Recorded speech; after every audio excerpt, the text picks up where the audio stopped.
Vince, nak, tumama ako sa loto. Mayaman na tayo. Talaga po, tay? Oo, nak, mayaman na tayo. Mayaman na po tayo? Nak, ha? Huwag kang maingay. Si Enad, pre. Siguro nga si Enad yung tumama sa loto. Pero kung si Enad man yun, siguro babalikan niya tayo dito. Dahil kaibigan niya tayo. Diyan mo na lang i-park. Antayin mo na lang kami dito ng anak ko. Sige po, boss. Vince, anak, tara na.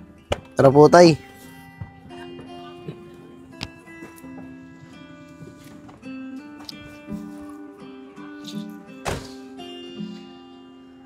Nak, ano kaya masasabi sa atin ngayon ng mga kapitbahay natin? Kaya nga po, tay. Tara, puntahan natin sila. Tara po. Mga pre, halos isang buwan na rin ano. Simula nung umalis dito sa Enad, hanggang ngayon, hindi pa rin siya bumabalik. Kaya nga, Sip eh. Kamusta na kaya yun? Uy, mga pre, parang si Enad dun, oh. Tsaka si Vince. Oo nga ano, si Enad yan, tsaka yung anak niya. Tay, ito yung bahay natin dati, oh. Hayaan mo na yan, anak. Huwag mo nang tignan yan. Ayoko nang bumalik sa bahay na yan. Tay, kahit pa paano, marami pa rin tayong alaala dyan. Tama ka, Vince, anak. Marami tayong alaala dyan. Alaala ng kahirapan. Ayoko nang balikan. Kaya tara na. Hayaan mo na yan. Tara po, tay. Puntahan na po natin sila. Tara. Ano mga pre? Kamusta kayo rito? Ito Nad, okay lang. Nad, mukha sensado ka na. Ang gaganda ng suot niyo ah. Nad, totoo ba yung balita dito sa lugar natin? Na ikaw daw yung tumama sa loto? Tama kayo. Ako nga yung tumama sa loto. Kaya hindi na kami maghihirap ng anak ko. At lahat, kayang-kaya na naming bilhin. Swerte mo naman, Nad. Ang yaman-yaman mo na. Baka naman maambulan mo kami. Kaibigan mo naman kami. Oo nga, Nad. Baka naman. Pasensya na kayo ah. Pumunta kami dito ng anak ko para magbayad ng utang sa inyo. Hindi para mamalato. Isko, Nico, di ba may utang ko sa inyo? O ito 1,000. Paghatian nyo. Sa inyo na rin yung sukli. Joseph, di ba may nahiram ako sa inyo 1,000? Gagawin ko ng 2,000 para wala kang masabi. Tsaka siya nga pala, kung naiinggit kayo sa akin dahil mayaman na kami ng anak ko, magtrabaho kayo. Para naman umasenso yung mga buhay nyo. Hindi yung puro tambay ang ginagawa nyo. Grabe ka naman kung magsalita, Nad. Parang hindi mo naman kaibigan yung mga pinagsasalitaan mo. Yumaman ka lang, naging masama na yung ugali mo. Oo nga, Nad. Ang sama na ugali mo. Ganun ba? O sige, sabihin na nga natin kaibigan ko kayo. Pero noon yun, nung mahirap pa ako, at ngayon mayaman na ako, wala na akong pakialam sa inyo. Baka nga pirahan nyo pa ako eh. Kaya anak, tara na. Umuwi na tayo. Mahirap na, baka dumami pa tao. Manghipan ng barato. Sige po, tay. Tara po. Tara. Grabe naman kung magsalita sa Enad. Yumaman lang, naging masama na yung ugali. Sana lang, hindi siya bumalik sa pagiging mahirap.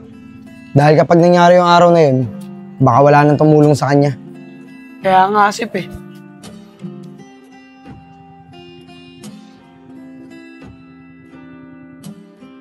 Mga pre, ang laki na ng pinagbago na Enad, ano? Hindi ko akalain na magiging masama yung ugali niya dahil lang sa pera. Kaya nga eh. Pati kami nagulat sa inasal niya kagabi. Ano kaya nangyari kay Enad? Naging mabuting kaibigan naman tayo para sa kanya. Pero simula nung nagkapera siya, nag-iba na yung ugali niya. Tingin ko mga tol, hindi yung pera ang nagpabago sa kanya. Nilabas lang ng pera, yung tunay na ugali ni Enad. Siguro nga, Sip. Tama ka dyan. Eh, Sep, di ba kaibigan ni Enchong si Vince? Nagkita na ba sila? Hindi ko alam eh. Baka hindi pa. Wala pa namang kinikwento sa akin yung anak ko eh. Sana, Sip, hindi makuha ni Vince yung ugali ng tatay niya. Sana nga tol. Paano, Sep? Dito muna ako, uwi na ako. Isko, sabay na ako sa'yo. Tara, Sip, dito na kami ah. Uy, sabay na rin ako sa inyo. Uwi na rin ako. tara.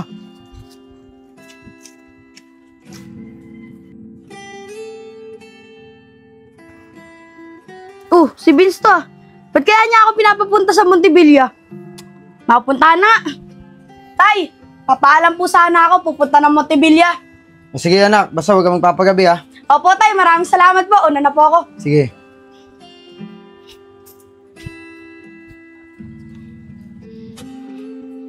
Asa kaya si Vince? Sabi niya, nandito lang daw siya eh. Tagal naman niya yung Chong. Uy, ayun! Chong! Nandito ako! Uy, Vince! Nandiyan ka lang pala! Uy, Vince! Chong, ang tagal mo naman. Kanina pa ako dito. Pasensya na, Vince. Di ko naman alam kung saan ka dito sa Montevilla eh. Hinanap pa kita. Ah, ganun ba? Di ko ba nasabi? Pasensya na rin ha. Okay lang yan. Siya nga pala, bakit mo ba ako pinapunta rito? Wala naman. Di mo ba napapansin tong bago kong motor? NMAX. Tsaka itong cellphone ko, iPhone 15 Pro Max. Binigay sa akin ito ng tatay ko. Wow naman, Vince. Swerte mo talaga. Ang yaman niya na. Okay, ito. Ang ganda. Pwede ba matesting, Vince? Uy, Chong! Huwag mo nga hawakan yung motor ko. Mamaya magasgasan yan eh. Tsaka bawal to ipairam. Ako lang pwedeng gumamit nito. Ang damot mo naman, Vince. Ba't mo ba ako pinapunta rito? Para inggitin mo lang ako? Pinapunta kita dito para ipakita sa itong mga binili sa akin ng tatay ko. Hindi para ipairam. Kung gusto mo ng mga ganito, papabili ka sa tatay mo. Yabang mo naman, Vince. Di ka naman dating ganyan eh. Lumamang ka lang, lumaki na yung ulo mo. Diyan ka na nga. Inggit ka lang, kaya mo nasasabi sa akin yan.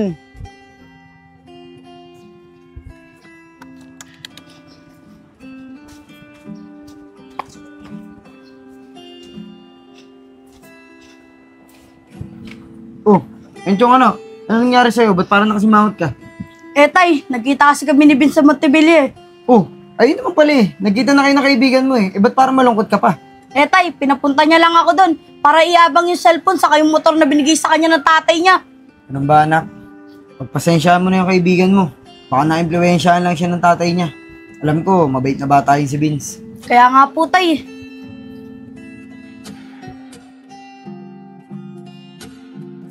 Uy, parang Isko, anong ginagawa mo dito? Wala ka bang pasok? Oo pre, wala akong pasok. Day off ko ngayon eh. Alam mo pre, namumroblema na nga ako eh. Kulang na kasi yung pera ko sa pambudget araw-araw. Ang hirap talaga kumita ng pera ngayon. Oo nga pre, lagi nilang kapos.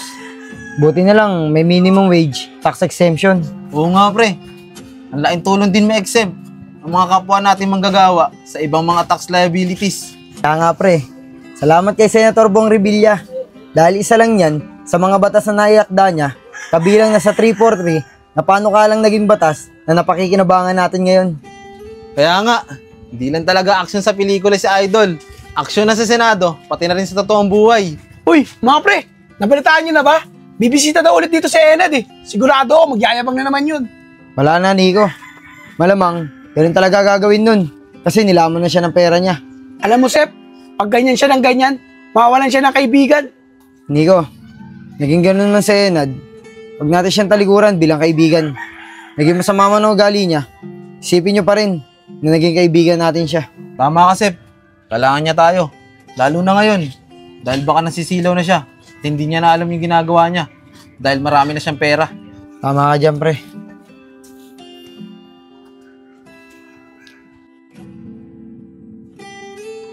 O, Nico, akala ko ba pupunta sa Enad? Ba't parang wala pa? Hindi ko rin alam, Sep eh. Eh, yung bali-balita sa atin eh. Sabi, pupunta raw. Uy mga pre, ayun si Enad oh. Kasama yung anak niya. Oh, Oo nga, ano. Tara, lapitan natin. Tara. Uy, parang Enad. Nakapasyal ka. Saan ka pupunta? Asep, pupuntahan ko sana kayo eh.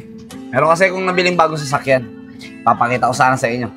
Tsaka siya nga pala, bukas, may pupuntahan akong property. At pagka nagustuhan ko yun, baka bilhin ko na rin yan. Kaya kung ako sa inyo, magsipag din kayo.